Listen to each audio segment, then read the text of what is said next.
안녕하세요. 올해로 4살 난 딸 하나를 키우고 있는 결혼 생활 5년차의 30대 여성입니다. 남편과는 친정오빠의 소개로 만났습니다. 남편은 친정오빠의 절친한 후배였는데 남자는 남자가 알아보는 법이라며 친정오빠가 무조건 만나보라고 하더군요. 워낙 엄격한 집안에서 자란 탓에 이성에 대해서 무지했던 저는 친정오빠가 어련히 알아서 잘 골라주었겠지라는 믿음에 지금의 남편과 연애를 시작했어요. 사실 남편과 제가 천생연분처럼 잘 맞았던 건 아니에요. 하지만 남편과 사귀는 횟수가 3년이 넘어가자 남편과 결혼하는 게 당연하게 여겨지더라고요. 게다가 남편은 저더러 아무것도 안 해와도 된다, 몸만 와도 된다 했습니다. 솔직히 털어놓자면 당시 저희 친정 사정이 좋지 않았어요. 친정오빠가 사업을 한답시고 친정부모님 재산을 이리저리 받아갔는데 일이 잘 안 풀렸거든요. 그래도 친정부모님께서는 맏아들이라는 이유로 묻지도 따지지도 않고 계속해서 지원을 해주고 계시던 상황이었고요. 게다가 친정부모님 험담을 하자는 건 아니지만 워낙에 친정아버지가 가부장적이셔서 딸은 어차피 시집가면 그만이다. 그 소리를 입에 달고 사셨어요. 그런 친정아버지에 비해 친정오빠는 그래도 사람이 다정하고 제 마음을 많이 알아줬거든요. 그래서 오빠 말이라면 더 믿고 따랐던 것도 있어요. 아무튼 친정이 이런 상황이다 보니 몸만 시집 오라는 남편의 말이 고맙기까지 하더라니까요. 그렇다고 제가 정말 몸만 가지고 시집을 온 건 아니었습니다. 그래도 당시 회사 다니면서 모아둔 돈이 3천만 원 정도 있었거든요. 회사 생활 시작한 이후로 매달 친정의 생활비를 보태드리고 그러다 보니 많이 모으지는 못했지요. 그래도 시집 간다 하니까 친정어머니가 친정아버지 몰래 1,000만 원 만들어주시대요. 그렇게 총 4천만 원 들고 왔어요. 남편은 경기권에 자기 명의로 된 빌라가 있다고 했고요. 그런데 결혼 후에서야 알게 된 게 빌라는 시세 2억짜리였고 그나마도 대출이 1억 정도 있어서 결혼식을 올린 이후부터는 같이 갚기 시작했네요. 결혼식을 올린 뒤 신혼 1년은 그래도 그럭저럭 괜찮았어요. 어느 다른 신혼부부들처럼 서로 맞춰가느라 다투기도 했지만 대부분이 심각하지 않은 일들이었지요. 그러다 제가 임신을 하면서 생각지도 못한 이야기를 듣게 되었습니다. 제 임신 소식을 들으신 어머님께서 학가를 제안하셨거든요. 같이 살면서 당신이 제 산후조리도 해주고 아이도 봐주겠다는 말씀이셨는데 솔직히 내키지가 않았네요. 시부모님에 대해서 조금 이야기를 해보자면 아버님께서는 저희 부부가 결혼식을 올리고 얼마 지나지 않아 지병으로 세상을 떠나셨어요. 사실 워낙에 건강 상태가 좋지 못하셨기에 오래 버티지 못하실 건 알고 있었지만 저희 예상보다 빨리 세상을 떠나셔서 저를 비롯한 모두가 충격이 컸지요. 그리고 아버님과 금슬이 좋으셨던 어머님께서는 하루가 다르게 어두워지시더니 급기야 우울증 증세를 보이기 시작하셨습니다. 저희를 앞에 앉혀두고도 당신이 무슨 이야기를 하고 계셨는지 깜빡하시기가 일쑤였고 이후로도 걸핏하면 멍하니 하루 종일 창밖만 보고 계셨습니다. 반년쯤 지나 어머님의 생신 때는 제가 차려드린 밥상을 보시고는 엉엉 우시다가 갑자기 밥상을 발로 걷어차셨는데 남편도 신우도 어머님의 그런 과격한 행동은 처음이라며 꽤나 당황해야 돼요. 상을 차린 저는 저대로 서운하고 서러워서 눈물을 흘렸고 집안 망신이다 싶었지만 아는 지인에게 털어놓으니 그거 우울증 아니냐입니다. 그래서 남편과 신우에게 어머님을 모시고 병원에 가보자 했어요. 그런데 그 말을 들은 신우가 네가 뭔데 우리 엄마를 미친 액수 취급을 하냐고 다짜고짜 화를 냈습니다. 남편도 저더러 걱정해주는 건 고마운데 어머님은 멀쩡하고 오히려 이런 이야기를 하는 제가 어머님께 상처를 준다는 식이 돼요. 무엇보다도 어머님 본인이 병원 가길 거부하셨기에 적절한 치료는커녕 상담조차 이루어지지 못하고 있었습니다. 사정이 그렇다 보니 솔직히 산후조리고 앞으로 태어날 아기고 어머님께 맡기는 건 부담스러웠고 꺼림직했어요. 하지만 이런 제 마음을 알아줄 것 같던 남편마저 모처럼 어머님의 의욕적인 모습에 한껏 들떠 있었기에 결국 저는 남편을 설득하지 못했습니다. 하지만 다행이라고 해야 할지 금세 또 며칠 만에 어머님께서 기분이 안 좋으시다며 학가는 안 하겠다 하시대요. 주변에서 하는 말이 집까지 팔고 아들네 들어갔는데 아들 며느리가 구박하면 서러워서 못 산다고 했다나요. 듣고 있는데 저도 남편도 좀 황당했다고 해야 하나? 동시에 마음에 병이 있어서 그러신 거니 안타깝기도 하고 학가는 피했다 생각하니 다행이다 싶기도 했고요. 아무튼 결국 산후조리도 아이 봐주는 것도 다 없던 일이 되었습니다. 이후로 아이가 태어났고 저는 얼마 지나지 않아 다니던 회사를 관뒀습니다. 원래 회사를 다니는 동안 부업으로 번역일을 하고 있었는데 언젠가부터 번역일로 버는 돈이 출판사 월급하고 비슷해졌거든요. 게다가 회사는 출퇴근을 해야 했지만 번역일은 집에서도 할 수 있었으니 여러모로 번역일이 저에겐 나은 옵션이었어요. 그런데 이때부터였어요. 남편이 저와는 상의도 없이 걸핏하면 어머님을 일주일이고 한 달이고 저희 집에 계시게 하더라고요.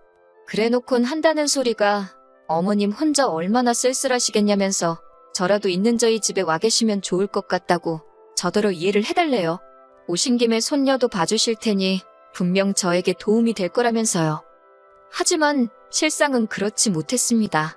어머님은 저희 집에 오시면 손님이자 상전이셨어요. 절대 당신 손으로 뭐 하나 하시는 법이 없었습니다. 일례로 손녀인 제 딸이 울건 어쩌건 기저귀 한 번을 안 봐주시더군요. 뿐만 아니라 어머님 눈에는 당신 아들은 아침부터 밤까지 밖에서 일을 하는데 며느리인 저는 집에서 편하게 일하니 그 모습이 어지간히 꼴보기가 싫으셨던 모양입니다. 그래서인지 툭하면 빨래 안 하냐, 청소 안 하냐, 음식 안 보냐, 뭐 안 하냐? 솔직히 처음에는 저랑 둘이 있는 게 어색해서 무슨 말을 하셔야 할지 몰라서 저러시나 싶기도 했고 아니면 단순히 말상대가 필요해서 그러신가 싶기도 하고 어쩔 줄 모르겠더라고요. 하지만 막상 어머님 말동무라도 해드리려고 하면 매사 시큰둥하시고 들은 채도 안 하시대요. 손녀인 제 딸에게도 그다지 관심이 없으셨고요.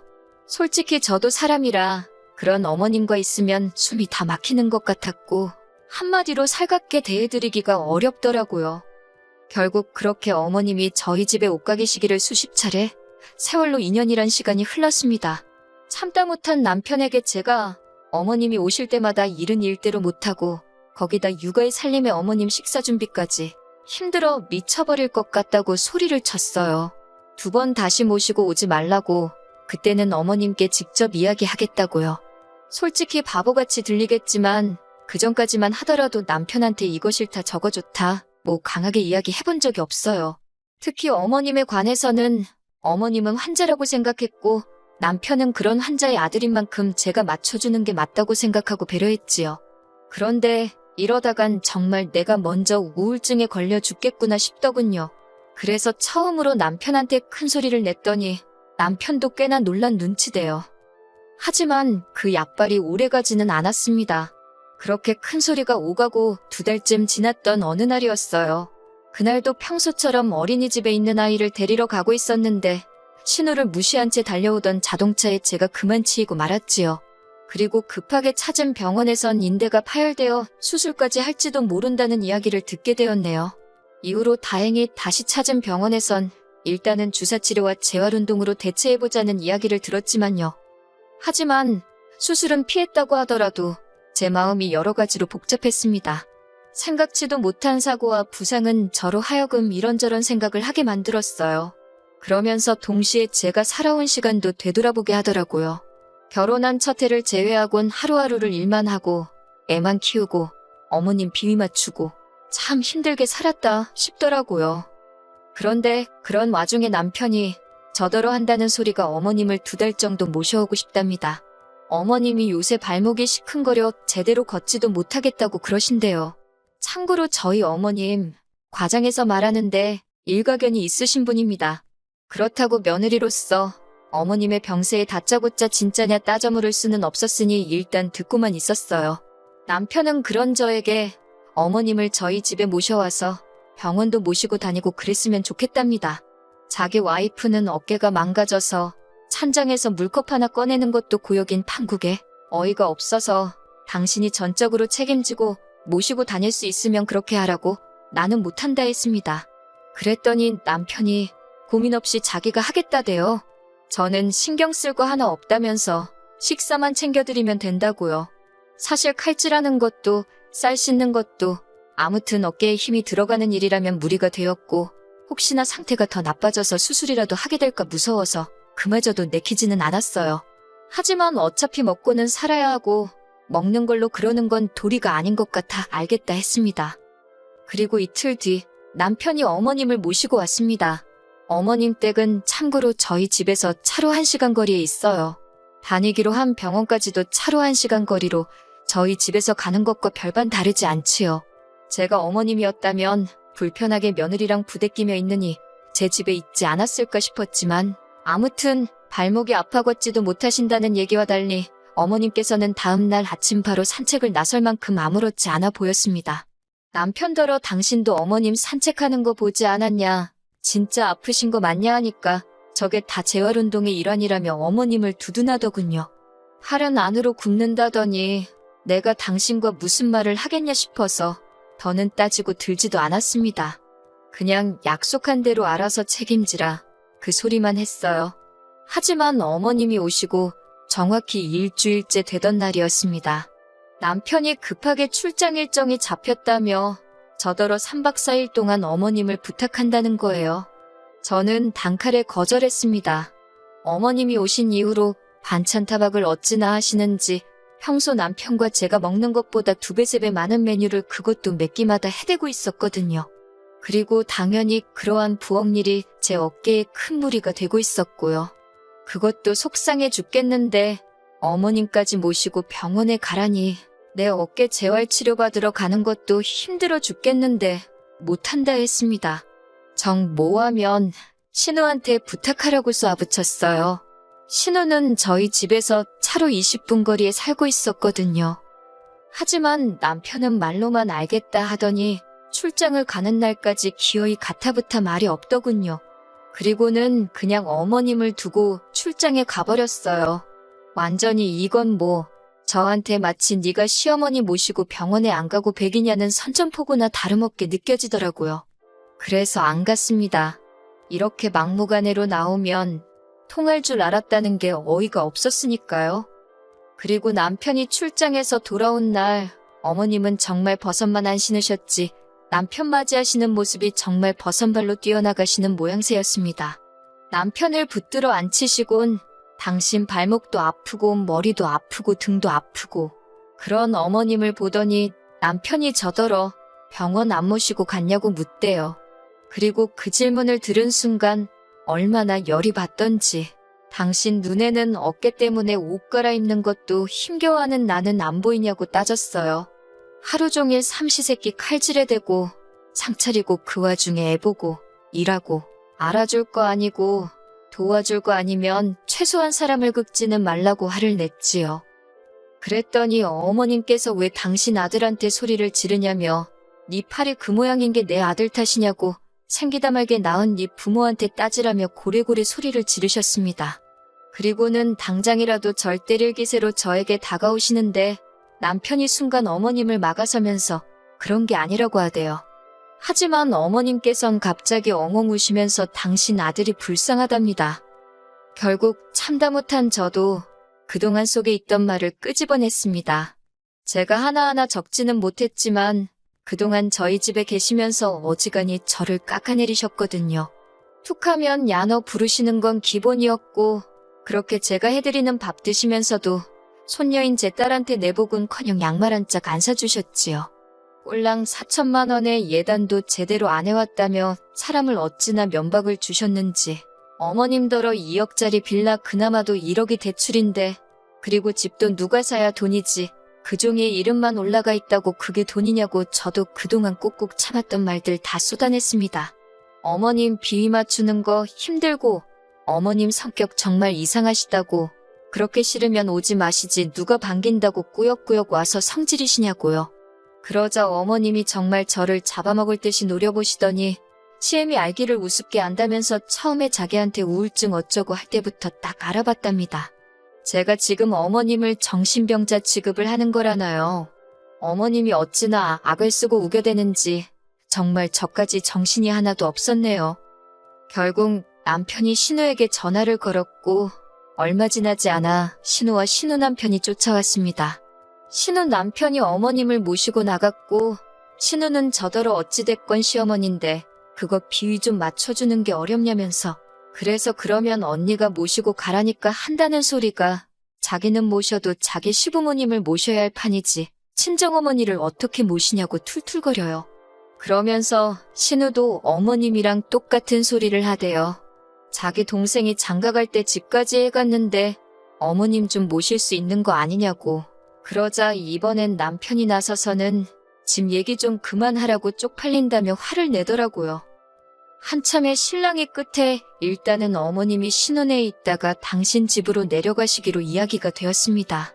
상황이 일단락되고 나자 남편이 저더러 일단은 미안하다면서 저한테 이해를 좀 해달라대요. 자기 어머니는 환자라면서 그렇게 제가 병원에 모시고 가자 할 때는 멀쩡하다더니 이제 와서 환자라고 저한테 사과를 해달랍니다. 저는 사과 못한다고 했어요. 나더러 매번 이렇게 참고 살라는 거냐고. 그렇게는 못한다고요. 그러자 남편이 그러면 어쩌냐입니다. 자기는 자기 어머니 불쌍해서 모른 척하고는 못 살겠다고요. 그래서 그러면 당신이 어머님 댁에 내려가서 어머님하고 둘이 한번 지내보라 했습니다. 나는 이 집에서 딸하고 둘이 지낼 테니까. 그렇게 한 3주나 지났을까요? 남편한테 연락이 왔습니다. 자기가 생각이 짧았다며 무조건 미안하대요. 자기 어머니지만 이렇게 까다롭고 상대하기 어려운 분인지 몰랐다면서 저더러 고생이 많았겠다고 그래요. 그래서 남편과 저는 극적으로 화해를 했습니다. 그리고 남편이 신우에게도 저에게 이야기한 것과 똑같이 얘기를 했답니다. 자기 와이프, 그러니까 제가 얼마나 고생을 했을지 누나는 상상도 못할 거라면서 이제 누나도 누나 할 도리는 하고 살라고 했다고요. 실제로 어머님도 당신 아들하고 둘이 있으니 순식간에 집안일이며 뭐며 다 당신 몫이 되었던 모양입니다. 저랑도 사이가 안 좋지. 아들 하나 보고 살자니 당신이 할 일이 너무 많지. 그래서 이후로는 저희는 안 찾고 신우만 찾으시더라고요. 진작에 왜 이 방법을 쓰지 않았을까 생각하면 허무할 정도로 상황은 순식간에 해결이 되었습니다. 남편도 이제는 저를 이해하고 어머님을 병원에 모시고 가려고 노력 중이에요. 신우도 어지간히 시달렸는지 저희랑 뜻을 같이 하고 있고요. 다만 당사자인 어머님께서 어찌나 완강하게 버티시는지 저희가 좀 더 고생하긴 할 것 같아요. 부디 하루빨리 어머님 마음의 병이 회복되어 건강한 노년을 보내실 수 있기를 바랄 뿐입니다.